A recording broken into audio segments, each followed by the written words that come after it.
ইনবক্সে মেসেজ আসবে কিন্তু সিন হবে না, রিপ্লাই পাবে না, পরে থাকবে ওইভাবেই। কেউ কেউ হয়তো অপেক্ষায় থাকবে, এই বুঝি আসলো অনলাইনে।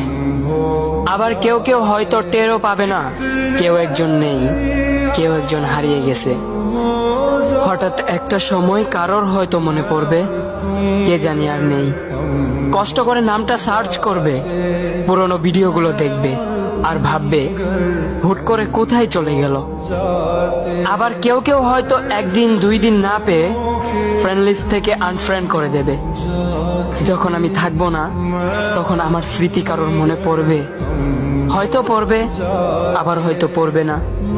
তবে হারাতে হবে, হারাতে হয়, হারিয়ে যাওয়াই নিয়ম। পার্থক্য একটাই, কেউ আয়োজন করে হারায় আর কেউ হুট করে হারায়। আমি না হয় হুট করে হারিয়ে যাব।